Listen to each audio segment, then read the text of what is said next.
दोस्तों सोचिए, एक तरफ यूरोपियन यूनियन की पूरी टीम भारत के साथ आ खड़ी हुई है। कोई एक मंत्री भी ऐसा नहीं है जो इस वक्त भारत के खिलाफ हो। कोई एक अफसर नहीं है। पूरी ट्रेड मशीनरी। इसका मतलब साफ है, फैसला होने जा रहा है।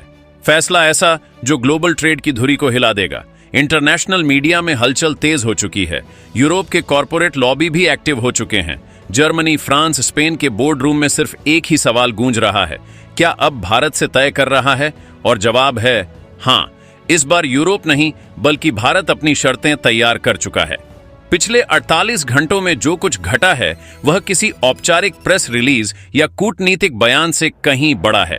यह एक ऐसी खामोश हलचल है जो पहले चाबहार के बंदरगाह की लहरों में महसूस हुई, फिर ब्रसेल्स के गलियारों से गुजरी और अंततः वॉशिंगटन डीसी के पावर कॉरिडोर तक पहुंचते पहुंचते एक बेचैनी में बदल गई। क्योंकि यह पहली बार नहीं है जब भारत ने कोई बड़ा कदम उठाया हो, लेकिन यह पहली बार है जब दुनिया ने उस कदम के निहितार्थ को इतनी देर से और इतनी घबराहट के साथ समझा हो।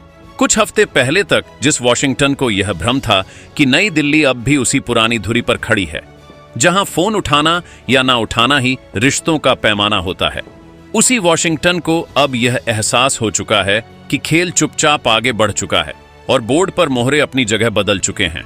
उस वक्त जब अमेरिकी मीडिया में यह तंज उछाला जा रहा था कि मोदी ने ट्रंप का फोन नहीं उठाया, असल में फोन न उठाना कोई व्यक्तिगत असहमति नहीं बल्कि एक संकेत था, एक ठहराव, एक रणनीतिक विराम जिसे अमेरिका ने अहंकार में पढ़ा और भारत ने धैर्य में जिया, क्योंकि नई दिल्ली जानती थी कि जिस दिन फोन उठेगा उस दिन शर्तें बदल चुकी होंगी और अब वही दिन सामने खड़ा है। 27 जनवरी 2026, एक ऐसी तारीख जो कागज पर तो साधारण लगती है लेकिन रणनीतिक नक्शे पर एक फॉल्ट लाइन की तरह उभर चुकी है, क्योंकि इसी तारीख को वह समझौता साफ होने जा रहा है जिसकी फाइलें 19 साल से बंद कमरों में धूल खा रही थीं। 19 साल तक वादे हुए, 19 साल तक नेक्स्ट राउंड ऑफ टॉक्स चलता रहा, 19 साल तक भारत को यह समझाया गया कि उसे क्या चाहिए और उसे क्या नहीं चाहिए, और 19 साल तक हर बार यही जताया गया कि अंतिम मुहर वॉशिंगटन के हाथ में है। लेकिन इस बार परिदृश्य उलट चुका है, क्योंकि यह पहली बार है जब भारत ने किसी एक समझौते को नहीं बल्कि पूरी संरचना को मेज पर रखा है। और यही वह पल है जिसने व्हाइट हाउस की नींदें उड़ा दी हैं, क्योंकि जब ट्रंप बेचैनी में बार बार फोन मिलाते हैं तो वह सिर्फ एक डील बचाने की कोशिश नहीं कर रहे होते, वह उस नियंत्रण को बचाने की कोशिश कर रहे होते हैं जो दशकों से अमेरिका की सबसे बड़ी ताकत रहा है, एजेंडा सेट करने की ताकत। लेकिन इस बार एजेंडा नई दिल्ली में लिखा जा चुका है और बाकी दुनिया उसे पढ़ने की कोशिश कर रही है। यूरोपियन यूनियन की पूरी ट्रेड मशीनरी का एक साथ भारत के साथ खड़ा होना कोई संयोग नहीं है। यह उस गणना का परिणाम है जिसमें यूरोप ने यह मान लिया है कि आने वाले दशक में ग्रोथ का इंजन कहीं और नहीं बल्कि भारत में धड़कने वाला है। और यही वजह है कि ब्रसेल से लेकर बर्लिन तक किसी एक मंत्री, किसी एक वरिष्ठ अफसर या किसी एक कॉरपोरेट लॉबी ने भारत के खिलाफ स्वर नहीं उठाया, क्योंकि सबको पता है कि यह सिर्फ टैरिफ या मार्केट एक्सेस की बात नहीं है। यह supply chain, technology transfer, data governance और जियो इकोनॉमिक अलायंस की बात है। जर्मनी के बॉर्डर में यह सवाल इसलिए गूंज रहा है कि क्या अब भारत शर्तें तय कर रहा है, क्योंकि उन्हें दिख रहा है कि भारत अब सिर्फ मैन्युफैक्चरिंग हब नहीं बल्कि नियम तय करने वाला खिलाड़ी बनने की ओर बढ़ रहा है। फ्रांस को यह समझ आ चुका है कि डिफेंस और एनर्जी में भारत को पार्टनर बनाए बिना यूरोप की रणनीतिक स्वायत्तता अधूरी है। स्पेन और इटली जैसे देश देख रहे हैं कि कैसे भारत के साथ ट्रेड डील केवल निर्यात नहीं बल्कि जॉइंट वैल्यू क्रिएशन का मॉडल बन सकती है। और इसी पूरे समीकरण के बीच अमेरिका खुद को एक अजीब स्थिति में पा रहा है, क्योंकि वह भारत को खोना नहीं चाहता लेकिन भारत को पुराने ढांचे में भी नहीं बांध सकता। चाबहार से शुरू हुई यह कहानी इसलिए अहम है क्योंकि ईरान के उस बंदरगाह में भारत की मौजूदगी केवल एक इंफ्रास्ट्रक्चर प्रोजेक्ट नहीं बल्कि एक भू राजनीतिक बयान है। यह संकेत है कि भारत अपने कनेक्टिविटी विजन को किसी एक शक्ति की मंजूरी से नहीं जोड़ता। और जब यह संदेश तेहरान, मास्को और ब्रसेल्स में एक साथ पढ़ा गया तो वॉशिंगटन में इसे देर से समझा गया, क्योंकि अमेरिका अब भी इस सोच में फंसा रहा, क्या भारत को विकल्पों की जरूरत है, जबकि असलियत यह है कि भारत खुद विकल्प बन चुका है। और यही वह बिंदु है जहां पावर शिफ्टिंग औपचारिक दौरों और फोटो आ से निकलकर वास्तविक रणनीति में बदल जाती है।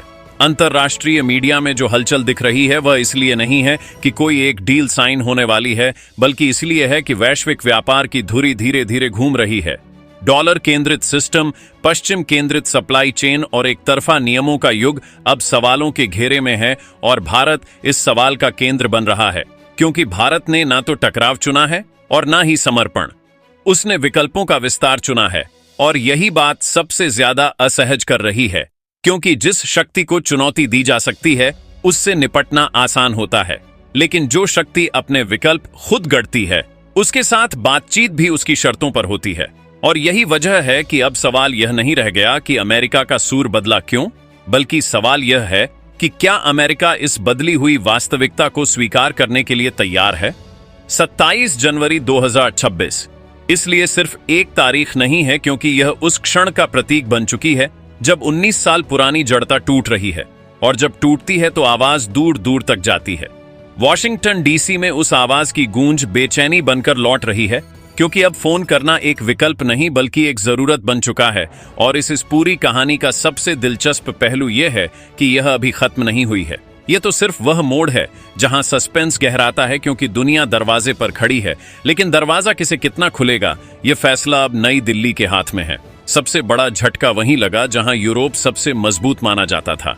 कृषि अमेरिका को इस वक्त ऐसा झटका भारत ने दिया है जिससे ट्रंप पहले ही बिलबिला उठे हैं। हालात यह है कि ट्रंप भारत पर टैरिफ लगा रहे थे, लेकिन तब तक पूरी दुनिया सन्य थी। लेकिन जैसे ही भारत ने पलटवार करते हुए अमेरिका के कृषिगत उत्पादों पर सीधे टैरिफ जड़ा है, उसके बाद से बवाल तो ऐसे मच चुका है जैसे भारत ने जाने क्या कर दिया हो। ट्रंप बौखलाहट में आकर के अब एक के बाद एक कदम उठा रहे हैं। अब तक जो भारत को फोन करने ना करने की बातें कर रहे थे, वही ट्रंप बार बार भारत से अब मीटिंग खेलना शुरू कर चुके हैं। एग्रीकल्चर इस डील का सबसे बड़ा हिस्सा नहीं होगा। ना ही एमएसपी पर कोई बात होगी, ना ही किसानों पर कोई दबाव होगा, और ना ही लोकल फार्मिंग से कोई समझौता होगा।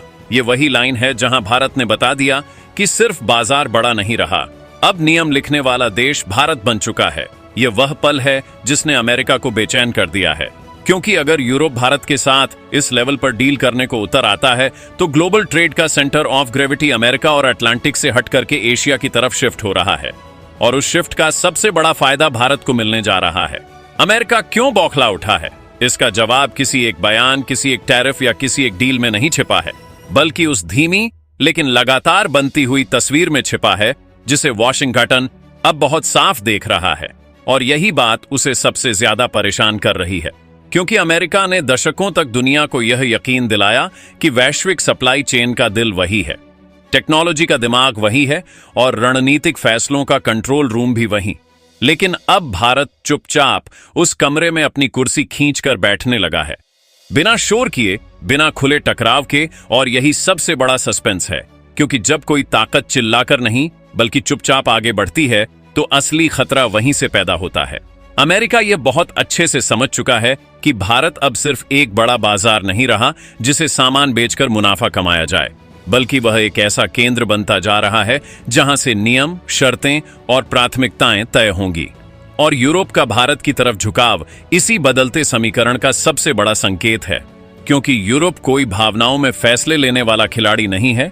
वह आंकड़ों, स्थिरता सरी, दीर्घकालिक सुरक्षा और भरोसे के आधार पर चलता है। और जब स्पेन में 55% एक्सपोर्ट उछलता है, जर्मनी जैसे सख्त और तकनीकी मानकों वाले देश में डबल डिजिट ग्रोथ दिखती है, और पोलैंड जैसे उभरते यूरोपीय पावर सेंटर में भारत की पकड़ मजबूत होती है, तो यह सिर्फ व्यापार नहीं होता, यह रणनीतिक पुनर्सरेखण होता है।